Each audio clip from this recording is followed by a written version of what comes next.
Rape is a four-letter word no one likes talking about. In fact, you're probably uncomfortable right now just hearing it. Imagine the hundreds of thousands who have lived it. Whether you realize it or not, you know a rape survivor. The first time it happened, Ginny Mahan was raped. there's a lot of pain, a lot of yelling. When she was 5 years old. I remember I was crying a lot. In order to understand the problem I'm about to explain, you must first understand the horror a rapist puts someone through. His face was just, just like just looking at me. For 17 years, she's pushed the nightmares down.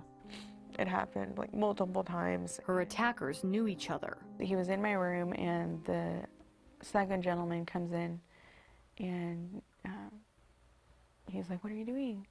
And it's like, what a stupid question. What do you mean? What is he doing? Like, he's raping me. That's what he's doing. I'm gonna say something. I'm gonna tell my mother. And he started laughing. He said he would tell my mom about me wearing her shoes. And that's why. She was afraid her mom would be mad about the shoes. So she kept silent about multiple rapes from preschool to first grade. And, you're so little, you don't understand. Ginny never got a rape kit, but so many others who do feel just as lost. Only 5% of victims will see their rape kit tested in 60 days, 10% in 90 days, and more than half will take longer. Some will take years. Every single kit that's sitting on a shelf is a person. Kristen Linnau encounters many of them through Safe Alliance, one of several advocates pushing to end the backlog. At last count, Texas leads the nation in untested kits, nearly 20,000. If one sexual assault kit goes untested, we have a problem. Representative Roland Gutierrez is trying to get the state's attention. What does that say to the victim? I'm sorry, but we didn't test this rape kit. What does that say to them? And so I think that what it says is the state of Texas doesn't give a damn. And that's just a shame. Shame on us. We have to do better. How did we get here? In 2011, Texas passed a law requiring kits be sent to labs within 30 days. The law also required a count of the backlog. They found 20,000. So they put up $11 million to test all the kits. Fast forward to 2017, there are 3,600 of those kits left. But that doesn't count all that we've built up since 2011, which number in the tens of thousands. State Representative Donna Howard has been working for years to end this problem for good. Where did we go wrong? The numbers that we're talking about here are unfortunately astronomical. We are looking at testing kits from the early 1990s. 90s, going on 20 years? Yeah, absolutely. The fact that we haven't tested thousands of rape kits across the state is criminal in and of itself. Except it's not. There's no law requiring kits be tested within a certain amount of time, just when feasible. House Bill 1171 sought to change that to 60 days.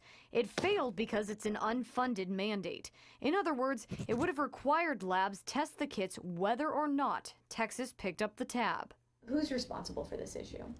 I believe that it's the legislature, that we as legislators, when we look at the budget, determine what the priorities are whenever we fund them.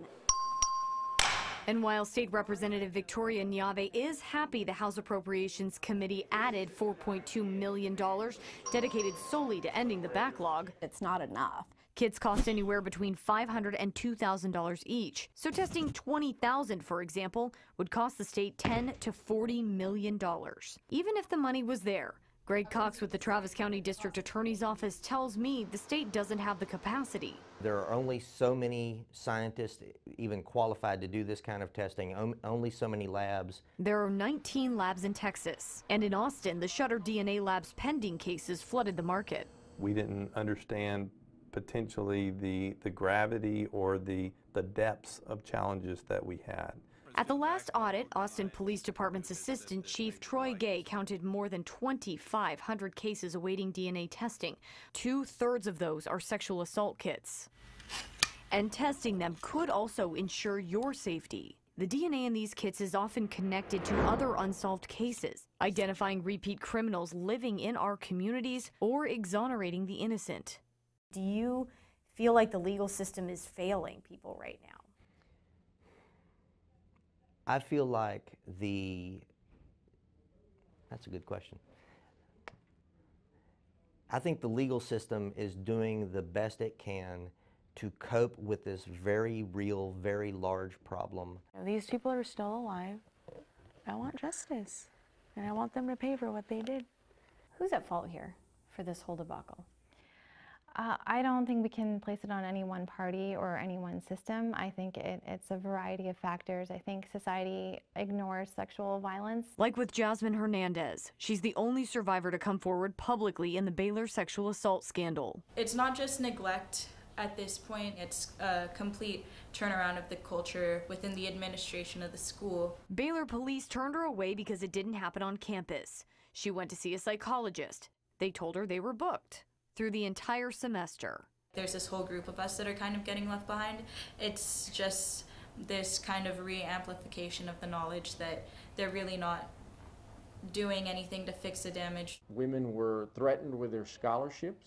Women were threatened of expulsion because while they were getting raped, if they were drinking at a party, the university had a problem with that. 125 reported cases. Hernandez's attacker is one of only 2 Baylor students to be convicted, and the other case has been overturned on appeal. I feel very lucky that my case worked out.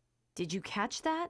A rape victim says she feels lucky just because her predator sits in jail, while so many others don't.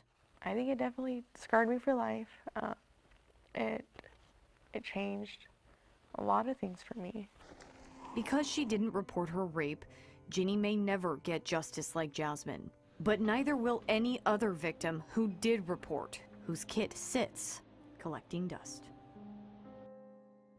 So here's your takeaway.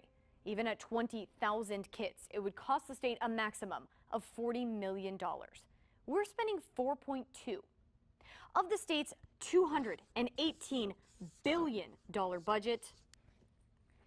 That would be 0.02%.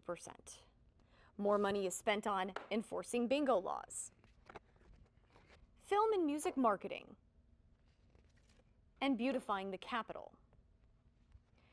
It's not if these lawmakers have the money, it's what they choose to spend it on.